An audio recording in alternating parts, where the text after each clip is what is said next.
السلام علیکم، میں ہوں علی شاہ۔ آج ہم بات کریں گے جو یو ایس ایران کی جنگ ہے، اس کا جو امپیکٹ پڑ رہا ہے تیل کی پرائسز کے اوپر، اور اس کے ساتھ ساتھ جو اس کا اثر آ رہا ہے پاکستان کی اکانومی کے اوپر، اور پاکستان اسٹاک ایکسچینج کیا ڈائریکشن لے رہا ہے، اور اس کے ساتھ ساتھ آپ کو ایز این انویسٹر کیا اسٹریٹجی اختیار کرنی چاہیے ایسے مشکل وقت میں۔ چلیے شروع کرتے ہیں۔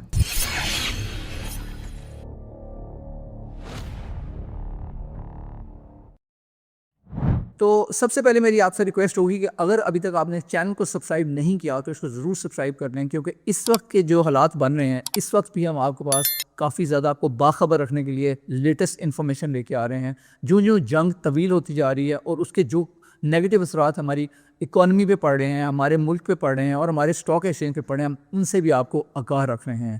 تو آئی ووڈ ریئلی اپریشیٹ کہ آپ ہمیں چینل کو ہمارے ضرور سبسکرائب کر لیں۔ یہ ہمیں انکریجمنٹ دیتا ہے کہ ہم آپ کا لیٹسٹ انفارمیشن لے کے آ سکیں۔ آپ جانتے ہیں جو ہمارا چینل ہے وہ اسپیکولیشن کے بارے میں نہیں ہے، بلکہ وہ میکرو انالیسس اور اس کے ساتھ ساتھ جو لانگ ٹرم انویسٹنگ ہے اس کے بارے میں ہے۔ اگر آپ پاکستان اسٹاک مارکیٹ میں انویسٹ کرتے رہیں تو آج کا دن آپ کے لیے کافی انکمفرٹیبل رہا ہوگا، کیونکہ آج آئل کی جو پرائس ہے بین الاقوامی منڈی میں، جو یو ایس ایران وار کی صورتحال چل رہی ہے، اس کی وجہ سے اس وقت $116 پر بیرل پہ آ چکی ہے۔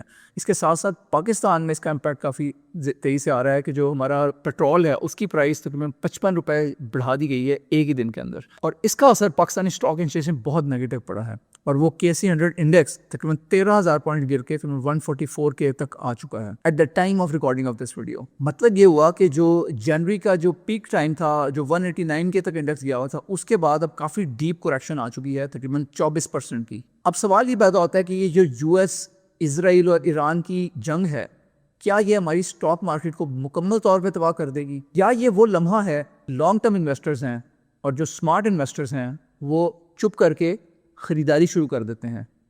اس بات کا تجزیہ آج ہم پینک سے نہیں بلکہ ڈیٹا کے ساتھ تاریخ کا جائزہ لیتے ہوئے اور اس کے ساتھ ساتھ جو میکرو فیکٹرز ہیں ان کو کنسیڈر کرتے ہوئے کریں گے۔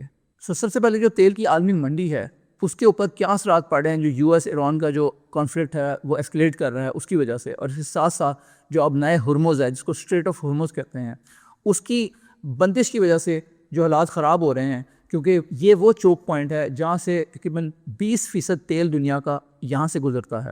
اب ایران نے اس کو بند کرنے کا اعلان کر دیا ہے، اور اسی کی وجہ سے بین الاقوامی منڈی میں جو تیل کی قیمت ہے وہ $116 پر بیرل تک سپائک کر چکی ہے۔ تو یہ صرف ایک کموڈٹی موو نہیں ہے بلکہ یہ ایک گلوبل انفلیشن شاک ہے۔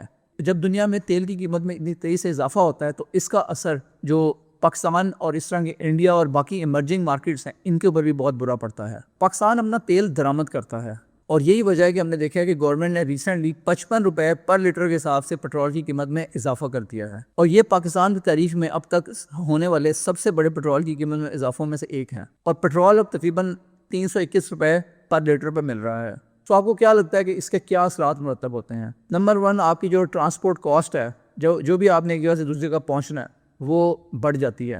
اس کے ساتھ ساتھ دوسرا اس کا اثر پڑتا ہے جو فوڈ کی انفلیشن ہے، یعنی جو مہنگائی ہے اشیاء خود و نوش کی قیمتوں میں، اس میں بھی اضافہ ہو جاتا ہے۔ رمضان میں ویسے ہی لوگوں نے ریٹ بڑھائے ہوئے تھے، اور اب اس پہ سونے پہ سوگا کہ اب جو حالات بن رہے ہیں اس میں قیمتیں اور زیادہ بڑھ جائیں گی۔ اور تیسرا جو کاروبار کی کاسٹ ہے وہ بڑھ جاتی ہے۔ آپ نے کسی سے بھی مال لینا تو وہ آپ کو بڑے آرام سے کہہ دیتا ہے، بے شک اس کو کوئی دست پڑے یا نہ پڑے، کہ جی پیٹرول کی قیمتوں میں اضافہ ہو گیا تو اس وجہ سے ہماری ریٹ بھی بڑھ گئے ہیں۔ اور قدرتی طور پہ جب یہ ساری چیزیں ہوتی ہیں تو اس کے نتیجے میں جو انویسٹر کا کانفیڈنس ہے وہ بہت زیادہ کمزور ہو جاتا ہے۔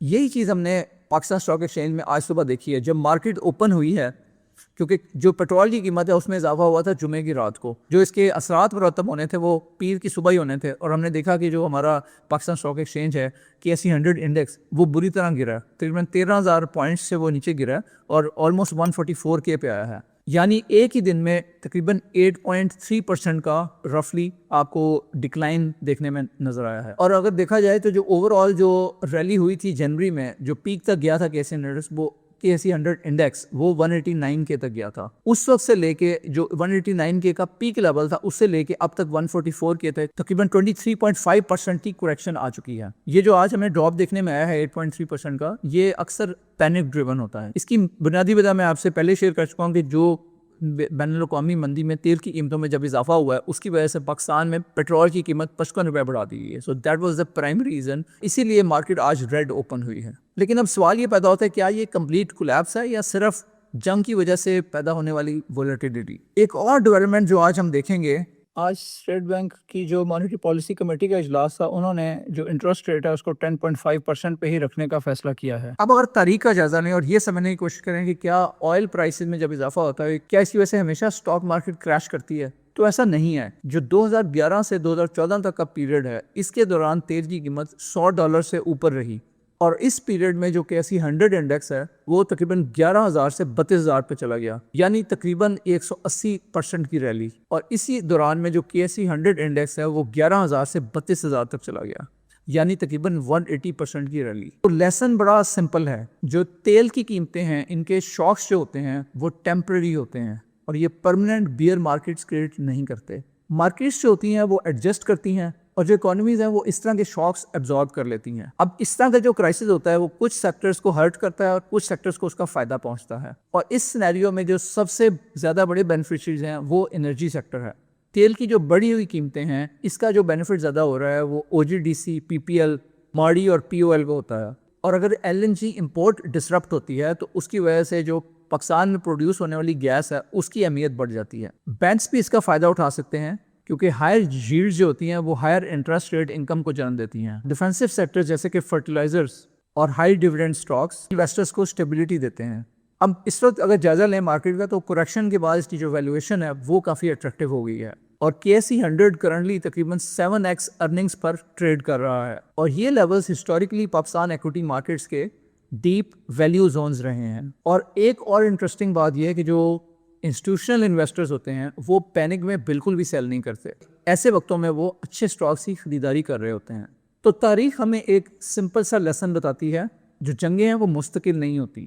اس وقت جو فریقین ہیں جنگ میں ان کی طرف سے کوئی اندیا نہیں مل رہا جنگ کے خاتمے کا، اور اسی وجہ سے مارکیٹ میں بہت زیادہ انسرٹنٹی ہے. KSE 100 انڈیکس ماضی میں بھی ہم نے دیکھا ہے کہ اس طرح کے شاکس کو ابزارب کرتا ہے. اس لیے سوال یہ نہیں ہے کہ جنگ کب ختم ہوگی، بلکہ اصل سوال انویسٹرز کے لیے یہ ہے کہ جب جنگ کا خاتمہ ہوگا تو کیا تب بھی آپ انویسٹڈ ہوں گے. تو امپورٹنٹ چیز یہ ہے کہ اس وقت اپنے اعصاب کو مضبوط رکھیں، جذبات کو کنٹرول میں رکھیں، اور بالکل یہ نہ سمجھیں کہ جو آپ نے پیسہ اس کے اندر لگایا ہے پچھلے کچھ مہینوں میں یا لاسٹ ایئر، جس کی وجہ سے اس وقت آپ کو نظر آ رہا ہے کہ آپ اس وقت لاسز میں ہیں اور آپ کے سارے سٹاکس ریڈ ہوئے ہیں، تو اس کا یہ مطلب نہیں کہ یہ ہمیشہ رہیں گے. جیسے اچھا وقت آتا ہے وہ ہمیشہ نہیں رہتا، تو جیسے برا وقت آتا ہے وہ بھی ہمیشہ نہیں رہتا. تو یو ول سی، اور یہ کب ہوگا اس وقت سرٹینٹی سے وہ چیز نہیں کہی جا سکتی. اگر آپ یہ جاننا چاہتے ہیں کہ ایسے مشکل وقتوں میں آپ کی انویسٹمنٹ کی اسٹریٹجی کیا ہونی چاہیے، اس کو جاننے کے لیے میری جو ریسنٹ پوڈ کاسٹ تھی سرمایہ کے CEO لئی احمد کے ساتھ، اس کو اب یہاں کلک کر کے دے سکتے ہیں، اور میں اس کا لنک اس ویڈیو کی ڈسکرپشن میں بھی دے دوں گا. آپ کی سینٹیمنٹ اس وقت کیا ہیں؟ آپ کیا سمجھتے ہیں کہ مارکیٹ کا باٹم کیا بنے گا؟ اپنی رائے سے ہمیں کمنٹس میں ضرور آگاہ کریں، اور ہم آپ کو انفارم رکھیں گے جو صورتحال بدل رہی ہے. تو اپنے آپ کو اسٹرانگ رکھیں، انشاءاللہ تھنگز ول گیٹ بیٹر. اگر آپ کو یہ ویڈیو اچھی لگی تو اس کو لائک کر لیں. اگر آپ نے چینل کو ابھی تک سبسکرائب نہیں کیا تو اس کو ضرور سبسکرائب کر لیں اور بیل آئیکن کو ضرور پریس کر دیں. ملتے ہیں نیکسٹ ویڈیو میں. Thank you very much.